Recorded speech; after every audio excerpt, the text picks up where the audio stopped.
Hello students, this lecture is in continuation to first lecture of Memorandum of Association.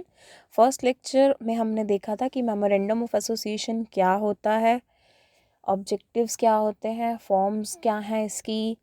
इसमें हम देखेंगे इस lecture में कंटेंट और subject matter of memorandum of association. तब mainly memorandum of association के अंदर क्या क्या आता है. मेमोरेंडम ऑफ एसोसिएशन के अंदर सर्टेन क्लॉजेज हैं. ये 6 क्लॉज हैं जिनको कंडीशंस भी कहते हैं इनकॉर्पोरेशन या रजिस्ट्रेशन की. पहला नेम क्लोज, दूसरा सिचुएशन और रजिस्टर्ड ऑफिस क्लोज, तीसरा ऑब्जेक्ट क्लोज, चौथा लायबिलिटी क्लोज, पांचवा कैपिटल क्लोज और छठा association clause. As the name dictates, हर एक के नाम से क्लियर है कि किस क्लोज के अंदर क्या चीज़ें आएंगी. और हमने कल भी देखा था कि जो हमने form of memorandum of organization देखा था उसमें पॉइंट नंबर 1 to 7 और 8 के अंदर यही सब क्लोजेज आते हैं. सबसे पहला है नेम क्लोज. नेम क्लोज में आता है जिस नाम से कंपनी रजिस्टर्ड होगी. कंपनी के कंपनीज कॉरपोरेट नेम जो है ये ना सिर्फ आइडेंटिफिकेशन है, ये एक स्टेटस है. आर्टिफिशियल पर्सन बना देती है एक कंपनी को.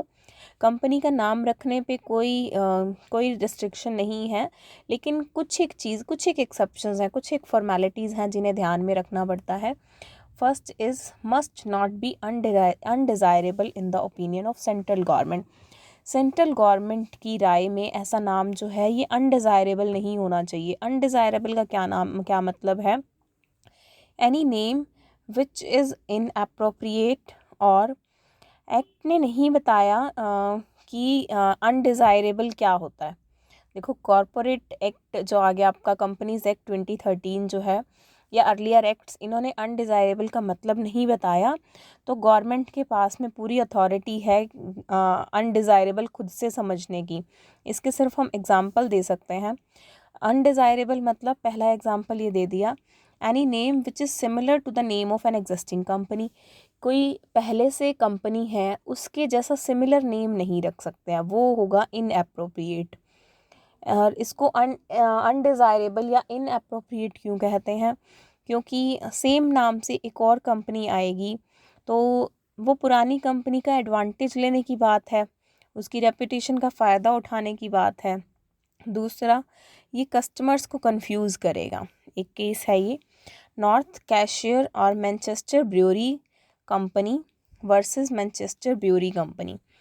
एक ये कंपनी थी मैनचेस्टर ब्रूअरी कंपनी, मतलब मेन इसका नाम था मैनचेस्टर ब्रूअरी कंपनी लिमिटेड. कई सालों से काम कर रही थी. एक और कंपनी बनी नॉर्थ कैशियर ब्रूअरी कंपनी, और इसने अपना नाम चाहा कि अपना नाम मैं रख लूँ north cashier and Manchester brewery company limited. तो ये अलाउड नहीं था, बिकॉज़ ये नया नाम पुराने वाले नाम को पूरा इंक्लूड कर रहा था और ये कन्फ्यूज़न क्रिएट करता कि ये नई कंपनी है या पुरानी वाली कंपनी के साथ मिलके कोई नई कंपनी बनी है. इसलिए ये नाम अलाउड नहीं था. नॉर्थ कैशियर जो है अपना नाम नॉर्थ कैशियर एंड मैनचेस्टर नहीं कर सकती थी. It was undesirable. Second restriction क्या है नेम क्लोज के लिए? It must not be prohibited by emblems and names, prevention of improper use act 1950. Emblem होते हैं चिन्ह और नेम्स हैं पर्टिकुलर नेम्स. ये जो है नेम्स एंड एम्बलम्स एक्ट जो है इसको प्रोहिबिट ना करें. वो कैसे होते हैं? फॉर एग्ज़ाम्पल, कोई भी नाम कंपनी के नाम के अंदर नेशनल वर्ड नहीं आना चाहिए. It is prohibited to word national within its name. Non government company खास करके अपने नाम के अंदर नेशनल वर्ड यूज़ नहीं कर सकती है. In order to avoid the possibility of adopting an identical name, a newcomer company promoters have to seek advance approval of ROC. क्या कहते हैं कि नाम जो है ना बाद में सेम ना हो जाए, कोई प्रॉब्लम ना आए, तो प्रमोटर्स जो हैं वो ROC को एक एप्लीकेशन भेज सकते हैं. जो भी नाम रखना चाह रहे हैं उसकी अप्रूवल के लिए, उसकी अप्रूवल सीख करने के लिए ROC को एप्लीकेशन भेज सकते हैं. ROC 14 दिन के अंदर अंदर बता देगा कि ये जो नाम है ये अवेलेबल है कि नहीं है. थर्ड पॉइंट इसके अंदर है, same emblems and names act का है ये भी. that you cannot use the words emperor, empress, imperial, king, queen, royal, state company के नाम के साथ इन वर्ड्स का यूज़ नहीं कर सकते हैं। बिसाइड्स दिस कोई भी नेम या एम्बलम, कोई भी नाम या चिन्ह यूएनओ का, डब्ल्यूएचओ का या सील और एम्बलम ऑफ सेंट्रल या स्टेट गवर्नमेंट, सेंट्रल या स्टेट गवर्नमेंट के किसी डिपार्टमेंट का, ये सब कंपनी अपने नाम में यूज़ नहीं कर सकती है। इनके अलावा किसी नेशनल लीडर का नाम यूज़ नहीं कर सकते, कोऑपरेटिव नाम यूज़ नहीं कर सकते। तो हमेशा क्या बेटर होता है कि अप्लाई एडवांस में ही आरओसी को अप्लाई कर दें कि हम ये नाम रखना चाह रहे हैं, और ये 10 रुपीज़ की फ़ीस लगती है, इसके अंदर एप्लीकेशन लगती है, और आरओसी बता देंगे पहले से ही कि ये नाम अवेलेबल है कि नहीं है। फोर्थ पॉइंट है यूज़ ऑफ वर्ड लिमिटेड और प्राइवेट लिमिटेड। कंपनी को अपने नाम के साथ में अगर ये प्राइवेट कंपनी है तो प्राइवेट लिमिटेड, और अगर पब्लिक कंपनी है तो लिमिटेड वर्ड लगाना ज़रूरी है। और अगर लिमिटेड वर्ड नहीं लगाते हैं तो it means it is unlimited, और अनलिमिटेड के कॉन्सिक्वेंसेस किसको सहने पड़ते हैं? कंपनी के डायरेक्टर्स को। License to drop the word limited. कुछ एक कंपनीज ऐसी हैं जो बिना लिमिटेड वर्ड लगाए भी काम करती हैं। वो कैसे हैं? वो सेक्शन 8 में रजिस्टर्ड होती हैं, और वो मेनली चैरिटेबल कंपनीज होती हैं जो आर्ट को, कॉमर्स को, साइंस को या किसी कल्चर को प्रमोट करने के लिए जिसकी एस्टेब्लिशमेंट होती है। वन मोर थिंग, ऐसी कंपनीज डिविडेंड नहीं दे सकती क्योंकि ये चैरिटेबल कंपनीज हैं, प्रॉफिटेबल नहीं हैं, तो ये डिविडेंड का शेयर पे नहीं करेंगी। तो ऐसी कंपनीज को अलाउड है कि ये अपने नाम के एंड में लिमिटेड या प्राइवेट लिमिटेड वर्ड ना यूज़ करें तो चलेगा।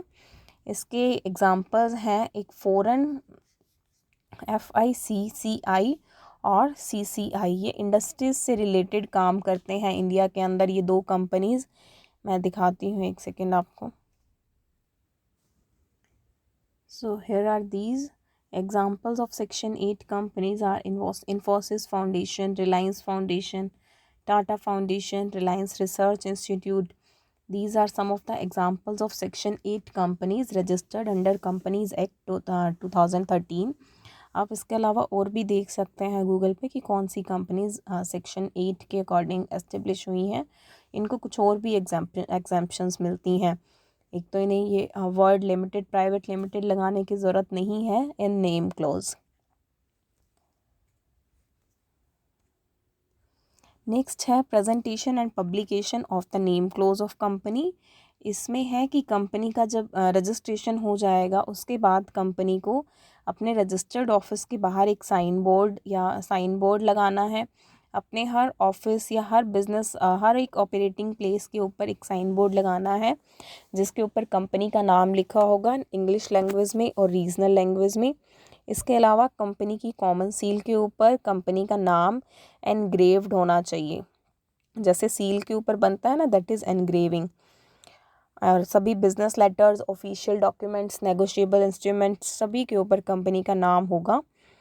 अकॉर्डिंग टू 1% कंपनी, 1% कंपनीज होती हैं जिनमें सिर्फ एक ही मेंबर होता है, उसमें नाम के साथ में ब्रैकेट में लिखा होगा 1% कंपनी। जहाँ भी कंपनी का नाम लिखा जाएगा उसके ब्रैकेट में लिखेंगे 1% कंपनी। ये थी कुछ एक चीज़ें नेम क्लोज के अंदर। नेम एज स्टेटेड कोई भी नाम रख सकते हैं, बस कुछ एक ये इन चीज़ों का ध्यान रखना है। पहला, सेंट्रल गवर्नमेंट के ओपिनियन में अनडिज़ायरेबल नहीं होना चाहिए। अनडिज़ायरेबल का एक एग्जांपल हमने देखा कि नाम किसी और कंपनी के साथ मिलता जुलता ना हो। दूसरा, एम्बलम्स एंड नेम्स एक्ट 2050 के अकॉर्डिंग प्रोहिबिटेड ना हो, मतलब कुछ एक वर्ड्स बता दिए, वो वर्ड्स इसके अंदर नहीं होने चाहिए। ठीक है। लिमिटेड और प्राइवेट लिमिटेड का यूज़ करना है। कंपनी जिसकी एस्टेब्लिशमेंट सेक्शन 8 के अकॉर्डिंग हुई हो वो उसको लाइसेंस है कि वो लिमिटेड वर्ड ना लगाए। फिर जब रजिस्ट्रेशन हो गया तो कंपनी को अपने हर एक इम्पॉर्टेंट डॉक्यूमेंट पे, हर एक इम्पॉर्टेंट प्लेस पे अपना नाम शो करना है। This is all about name close. Next है सिचुएशन और रजिस्टर्ड ऑफिस क्लोज। इस क्लोज के अंदर आता है कि कंपनी का रजिस्टर्ड ऑफिस का एड्रेस क्या होगा, रजिस्टर्ड एड्रेस के बेसिस पे ही डिटरमाइन होता है कि कंपनी कौन से स्टेट में है, कौन से नेशन में है, क्या कंपनी का डोमिसाइल है और क्या कंपनी की नेशनैलिटी है। इसी के बेस पे डिसाइड होता है कि कंपनी इंडियन है या एक फॉरेन कंपनी है। Company shall gets its name, address, CIN number, telephone number printed on all its business letters. Company का जो लेटर हेड होगा, बिजनेस लेटर होगा, नोटिस होंगे, कोई भी ऑफिशियल पब्लिकेशन होगा, उसके ऊपर कंपनी का नाम, रजिस्टर्ड ऑफिस का एड्रेस, कॉरपोरेट आइडेंटिटी नंबर जो रजिस्ट्रेशन पे मिलता है, telephone number, email ID, website address, fax number, ये सब उसके ऊपर लिखा हुआ होना चाहिए। In general memorandum of association के अंदर सिचुएशन क्लोज की पूरी डिटेल होनी चाहिए, लेकिन इन केस जब मेमोरेंडम हमने सबमिट किया ROC को, तब तक नहीं था हमारे पास कि हम किस एड्रेस पे रजिस्टर्ड ऑफिस बनाएंगे। तो रजिस्ट्रेशन के 30 दिन के अंदर अंदर हम ये इन्फॉर्मेशन ROC को दे सकते हैं। अगर रजिस्ट्रेशन के टाइम जब मेमोरेंडम दिया है उस टाइम नहीं पता था, तो 30 दिन के अंदर अंदर ये इन्फॉर्मेशन देना ज़रूरी होगा। अब रजिस्टर्ड ऑफिस है क्या, हम बार बार वर्ड यूज़ कर रहे हैं रजिस्टर्ड ऑफिस। रजिस्टर्ड ऑफिस वो प्लेस है जहाँ पर कंपनी के लीगल डॉक्यूमेंट्स रखे जाते हैं। कंपनी का सारा कॉरेस्पॉन्डेंस यहीं से होता है। लीगल नोटिस या इन्फॉर्मेशन अगर कंपनी को भेजनी है किसी ने, तो वो इसी एड्रेस पे भेजी जाएगी। रजिस्टर्ड ऑफिस और ऑपरेशनल ऑफिस अलग अलग हो सकते हैं। हो सकता है कंपनी का मेन ऑपरेटिंग एरिया कोई और हो, कहीं और फैक्ट्री हो और रजिस्टर्ड ऑफिस कहीं और हो। It is all together fine. Company कहीं भी ऑपरेशंस कर सकती है और वो रजिस्टर्ड ऑफिस से अलग जगह पे हो सकता है, लेकिन कंपनी की नेशनैलिटी रजिस्टर्ड ऑफिस से डिटरमाइन होगी। कंपनी के सारे डॉक्यूमेंट्स रजिस्टर्ड ऑफिस पे रखे जाएंगे। कंपनी को कोई नोटिस रिसीव होगा, कोई इन्फॉर्मेशन रिसीव होगी, तो वो भी रजिस्टर्ड ऑफिस पे ही रिसीव होगी। ये थे हमारे पास name and situation clause. Third है object clause. Object clause memorandum of association का सबसे इम्पॉर्टेंट क्लोज होता है, बिकॉज ये डिटरमाइन करता है कि कंपनी क्या कर सकती है। कंपनी उसी बार बार कह रहा है कि बाउंड्री वॉल डिटरमाइन करती है, तो कंपनी उस बाउंड्री वॉल के अंदर रह के ही काम कर सकती है। It defines objectives and AIIMS of company for which company is registered. Objects और एम, कंपनी ऑब्जेक्ट्स क्लोज में जो लिखा हुआ है उसके अलावा कोई और काम नहीं कर सकती। Can not do any business.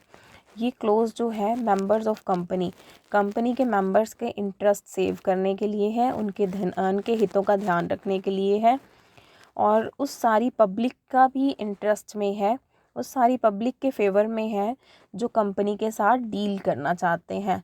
उन्हें पता लग जाता है कि कंपनी की क्या पावर्स हैं, क्या लिमिटेशंस हैं। अगर अपने ऑब्जेक्ट्स की लिमिट को कंपनी क्रॉस करती है और कोई ऐसा काम करती है जो इसको करना अलाउड नहीं है, इसकी एक्टिविटीज़ के स्कोप में नहीं है, तो वो एक्ट क्या कहलाएगा, अल्ट्रा वायरस कहलाएगा। ये एक्ट जो है वो वैलिड नहीं कह सकते हैं, वो एक्ट वैलिड नहीं हो सकता चाहे सभी मेंबर्स की कंसेंट के साथ में किया हो। ऐसा एक्ट अल्ट्रा वायरस होगा, वैलिड नहीं होगा। फॉर एग्ज़ाम्पल, कंपनी के ऑब्जेक्ट में लिखा हुआ है, एक एग्ज़ाम्पल दे दिया, एक कंपनी के ऑब्जेक्टिव्स में है कि कंपनी ने रेलवे वैगन्स मैन्युफैक्चर करने हैं और सेल करने हैं।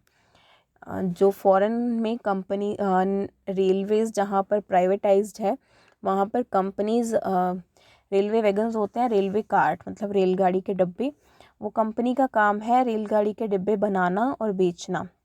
कंपनी के डायरेक्टर्स एक दूसरी कंपनी से कॉन्ट्रैक्ट कर लेते हैं रेलवे ट्रैक बनाने के लिए, तो ये कंपनी के ऑब्जेक्टिव्स के अंदर नहीं आता है और कंपनी ऐसा कुछ काम नहीं कर सकती है। तो बाद में क्या कहा, that this was a void contract. भले ही ये बोर्ड ऑफ डायरेक्टर्स ने आपस में मिलके रेजोल्यूशन पास करके किया था, लेकिन ये कंपनी के ऑब्जेक्ट्स में नहीं है और कंपनी के बिजनेस का पार्ट नहीं है, इसलिए this is a void contract. Companies act provide करता है कि कौन से, हमने कल देखा ही था फॉर्म ऑफ मेमोरेंडम में देखा था हमने पिछले लेक्चर में कि 3A के अंदर आया था ऑब्जेक्ट और 3B के अंदर आया था 3A को पूरा करने के लिए जो भी काम करने होंगे वो। इनके अलावा कंपनी कोई भी काम करती है तो those will be ultra vires. दो एक्सप्रेस पावर्स आर नेसेसरी। एक कंपनी 3A और 3B से रिलेटेड काम कर सकती है, लेकिन ऐसा कोई काम जो इन एक्टिविटीज़ से बाहर जाए, भले ही कितना ही प्रॉफिटेबल हो, no matter how profitable, it will be void. A company can not engage in that. ठीक है। और क्या ध्यान रखना है, एक काम इससे रिलेटेड कब हो जाता है, कंपनी जो है 3A से रिलेटेड काम कर सकती है, इंसिडेंटल और एंसीलरी काम कर सकती है, लेकिन वो काम प्रॉफिटेबल हो इसलिए एंसीलरी है ऐसा नहीं होगा। ठीक है। कई केसेस में ये कहा है कंपनी के इंसिडेंटल ऑब्जेक्टिव्स या एंसीलरी ऑब्जेक्टिव्स जो 3A को पूरा करने के लिए ज़रूरी है, मेन ऑब्जेक्ट को पूरा करने के लिए जो ज़रूरी है, वो ज़रूरी नहीं है कि वो हम प्रॉफिट के बेस पे डिसाइड करें, वो हम रीजनिंग के बेस पे डिसाइड करेंगे कि वो ज़रूरी है या नहीं है। इसी तरह से इस एग्ज़ाम्पल में कहा है एक कॉल कंपनी जिसके ऑब्जेक्ट्स में था कोयला खरीदना, बेचना और कोयला में बिज़नेस करना। तो इसको राइट था कि कोयला बेचने के लिए ये दुकानें खरीद सकती थी, ट्रांसपोर्टेशन हायर कर सकती थी और ट्रांसपोर्टेशन अपना खरीद भी सकती थी। लेकिन एक दूसरे केस में क्या था, London country council versus attorney general, इनके एक केस में बिजनेस जो था वो अनरिलेटेड था मेन ऑब्जेक्ट से, तो उसको कहा था कि ये एक वॉइड कॉन्ट्रैक्ट है। दो रीज़न है कि कंपनी को मेमोरेंडम ऑफ एसोसिएशन के अंदर ऑब्जेक्ट लिखने पड़ते हैं। पहला, मेंबर्स को ये बताने के लिए कि उनकी कैपिटल कहाँ यूज़ होगी। दूसरा, क्रेडिटर्स या पब्लिक मेंबर्स, जनरल पब्लिक को ये बताने के लिए कि कंपनी के ये क्या राइट्स हैं। जो मेमोरेंडम के सब्सक्राइबर्स होते हैं, मतलब जो इनिशियल मेंबर्स ऑफ कंपनी होते हैं, प्राइवेट के केस में मिनिमम 2 और पब्लिक के केस में मिनिमम 7, उनको पूरी फ्रीडम होती है कि वो क्या ऑब्जेक्टिव्स चूज़ करें, क्योंकि उन्होंने मेमोरेंडम पर साइन करने हैं तो वो ऑब्जेक्टिव्स डिसाइड कर सकते हैं। बस वो ऑब्जेक्टिव्स जो हैं वो इमोरल नहीं होने चाहिए, इलीगल नहीं होने चाहिए, पब्लिक पॉलिसी के अगेंस्ट नहीं होने चाहिए। फॉर एग्ज़ाम्पल, गैम्बलिंग के लिए, ब्रॉदल के लिए, एनिमी कंट्री के साथ डीलिंग के लिए, इन कामों के लिए कोई कंपनी नहीं बनाई जा सकती। इसके अलावा कोई भी लीगल मॉरल काम किया जा सकता है। For example, companies which are non trading, तो उनकी which are non trading and their object is not limited to a particular state must specify in their memorandum to all the states in which they would be operating। एक company को एक से ज़्यादा states में operate करना है तो उसको अपने मेमोरेंडम में लिखना होगा कि ये इन स्टेट्स के अंदर ऑपरेट करेगी। मेनली म्यूचुअल फंड कंपनीज़ को सेबी से अप्रूवल लेना भी ज़रूरी है। This was all about object close कि क्या कर सकते हैं, ये ऑब्जेक्टिव्स को पूरा करने के लिए जो काम ज़रूरी है वो भी कर सकते हैं, लेकिन ऐसा नहीं देखना कि कोई काम प्रॉफिटेबल लग रहा है तो वो कर लें। नहीं, रीजनिंग के बेसिस पे डिसाइड करेंगे कि कोई काम साथ लगता ज़रूरी है तो वो वैलिड माना जाएगा, अदरवाइज़ वो वॉइड माना जाएगा और अल्ट्रा वायरस माना जाएगा। ये केसेस के एग्जांपल्स हैं। सब्सक्राइबर्स डिसाइड करते हैं ऑब्जेक्ट्स क्या होंगे। ऑब्जेक्ट क्लोज मेमोरेंडम में डालने का रीज़न बता दिया। So this is a very important clause of memorandum of association. Next है आपके पास liability clause, fourth clause of memorandum of association. Fourth clause, liability clause के अंदर मेंशन्ड होता है कि company is limited by shares और गारंटी, जैसा भी है कंपनी गारंटी से या फिर शेयर्स लिमिट से लिमिटेड है, ये मेंशन करना ज़रूरी है और वर्ड लिमिटेड लगाना ज़रूरी है। अगर लिमिटेड वर्ड नहीं लगाते तो इसका इफ़ेक्ट क्या आता है कि जो डायरेक्टर्स की लायबिलिटी है वो अनलिमिटेड हो जाती है। तो अगर शेयर कैपिटल है तो लायबिलिटी कहाँ तक लिमिटेड होती है, अनपेड वैल्यू ऑफ शेयर तक, शेयर की वैल्यू तक दे सकते हैं, उसके अलावा शेयर होल्डर से कुछ नहीं मांगा जाता है। In case of A company limited by guarantee, जितनी अमाउंट की गारंटी एक शेयर होल्डर ने दी है उतनी अमाउंट उससे कॉल अप की जा सकती है in the event of liquidation only. ठीक है, उसके अलावा उससे कुछ नहीं लिया जा सकता। और अगर दोनों हैं, limited by guarantee, limited by share capital, तो दोनों लिमिट हैं एक तो शेयर की फुल वैल्यू, दूसरा गारंटी की फुल वैल्यू, ये शेयर होल्डर से कॉल की जा सकती है। लिमिटेड लायबिलिटी अनलिमिटेड में भी कन्वर्ट हो सकती है। किन सिचुएशंस में? पहला, अगर कंपनी के मेंबर्स जो हैं वो मिनिमम नंबर ऑफ मेंबर्स से कम रह जाएं, प्राइवेट कंपनी में 2 से कम मेंबर रह जाएं या पब्लिक कंपनी में 7 से कम मेंबर रह जाएं, और फिर भी बिजनेस जो है 6 महीने से ज़्यादा तक काम कर जाए। ठीक है, तो जब भी पता लगेगा कि बिजनेस जो है अपने 7 से कम या 2 से कम मेंबर्स के साथ काम कर रहा है, तो जो भी इस दौरान मेंबर्स रहे होंगे those will be severally liable for the payment of all debts of the company contract during that time। ये कम मेंबर होने के दौरान जो भी कॉन्ट्रैक्ट्स हुए उससे रिलेटेड डेट्स के ये बचे हुए मेंबर्स इंडिविजुअली लायबल होंगे, उनकी लायबिलिटी अनलिमिटेड होगी। दूसरा, एक लिमिटेड कंपनी में directors, MD and directors, managing director, इनकी लायबिलिटी अनलिमिटेड की जा सकती है, मेमोरेंडम में लिखना होगा। तीसरा, मेमोरेंडम में कभी भी अल्टरेशन करके डायरेक्टर्स की लायबिलिटी अनलिमिटेड की जा सकती है। चौथा, अगर कभी ये पता चलता है कि कंपनी ने कोई काम जो है वो अपने क्रेडिटर्स के साथ फ्रॉड करने के लिए किया है, तो कंपनी हर एक डायरेक्टर को, ईच डायरेक्टर को गिल्टी मान करके उसकी अनलिमिटेड लायबिलिटी कर सकती है। फिफ्थ है कैपिटल क्लोज। कैपिटल क्लोज के अंदर मेंशन्ड होता है कि कंपनी की नॉमिनल या अथोराइज्ड कैपिटल कितनी होगी, मतलब कंपनी इतना मैक्सिमम कैपिटल इश्यू कर सकती है, जो कि इतने इक्विटी शेयर कैपिटल होगी, इतनी प्रेफरेंस शेयर कैपिटल होगी। अपनी लाइफ टाइम में कंपनी इससे ज़्यादा कैपिटल इश्यू नहीं कर सकती। आजकल अल्टरेशन हो जाता है, तो अगर इससे ज़्यादा करना है तो पहले मेमोरेंडम में अल्टरेशन होगा, उसके बाद में और कैपिटल इश्यू कर सकते हैं या कम कर सकते हैं। लास्ट सिक्स्थ क्लोज है एसोसिएशन क्लोज, जिसको सब्सक्रिप्शन क्लोज भी कहते हैं। इसमें होता है कि जो मिनिमम नंबर्स के साथ कंपनी बनती है, मतलब 2 या 7 लोग साइन करते हैं, अपना डिस्क्रिप्शन लिखते हैं, ऑक्यूपेशन लिखते हैं, एड्रेस लिखते हैं और किसी ना किसी की प्रेजेंस में साइन करते हैं, मतलब एक विटनेस होगा हर एक की साइन को अटेस्ट करने के लिए। तो पब्लिक कंपनी में कम से कम 7 सब्सक्राइबर्स होंगे और प्राइवेट कंपनी में कम से कम 2 सब्सक्राइबर्स होंगे। This was all about memorandum of association and its clauses. Next lecture में हम करेंगे alteration in memorandum of association. इसके एक एक क्लोज में हमने कोई प्रोविज़न चेंज करना है तो वो किस तरह से चेंज हो सकता है। Please read it and in case of any kind of query, contact me on any social media platform. Thank you very much.